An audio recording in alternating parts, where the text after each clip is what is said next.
A manufacturer made mistake. Now it is the customer that is paying for it. Does that make sense? Listen carefully so that you don't become this customer that is paying for the mistake of the manufacturer. Look here. This is a 3.5 kVA inverter board, and it had a short circuit issue simply because the user overloaded it. Now, the same thing happened to this particular inverter. Where is that inverter?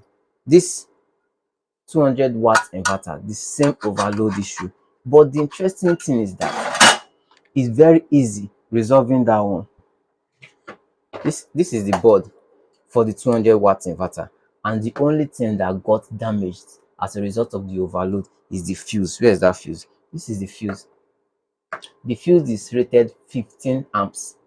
So if you multiply 15 amps by the 12 volts, because this is a kind of inverter you plug into your car, so obviously it uses 12 volts, and it's even written on the board. So if you use voltage above 12, or you draw a current that is above 15 amps, the fuse will cut automatically. But that is a very different case from this one.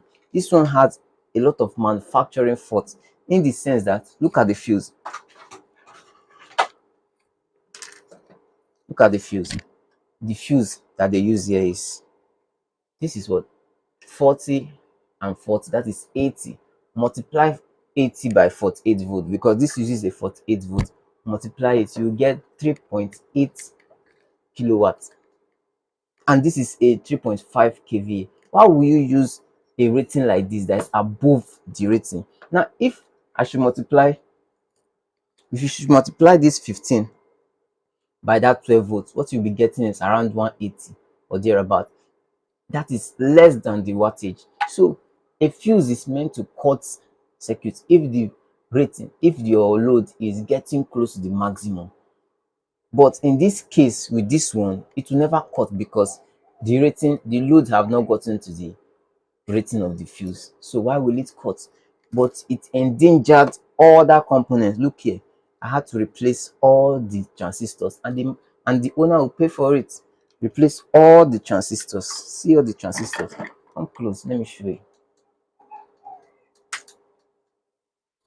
See them. Look at the transistors. All of them got burnt.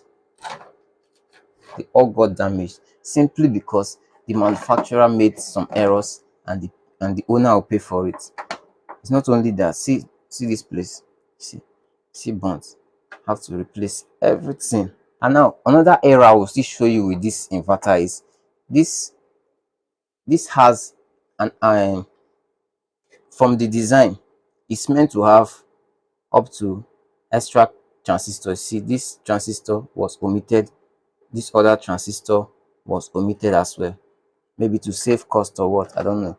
Now this other one too, see, omitted two, one here, making it 4 transistors. Here as well, they omitted 2 at the same straight line. They omitted 2 here. They also omitted another 2 here. And how do you expect this to perform well? How do you expect it to perform well? Maybe they are saving cost or what, but now it is the owner. It is the owner that will pay for all this. So guys, if you want to buy inverter, stick to the one they recommend for you. Stop going for cheap inverters. If your seller have a trusted seller, let the person recommend an inverter for you and pay for it, so that you will not be passing through all these kind of issues. Another tip I'll give you in order to manage your inverter properly is that you should not load your inverter above 80% of the rated load. If your inverter is 1 kVA, 80% of it should be 800 VA. So let the everything you're going to plug into it not exceed 800 VA.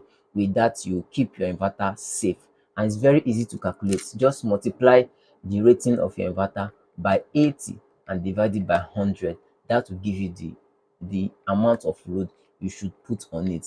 So guys, if you keep sticking to this, your inverter will always run safely for you. I hope you enjoyed this and I hope you find this video useful. Don't forget to follow us. Don't forget to like this. Don't forget to share it so that people will benefit from it.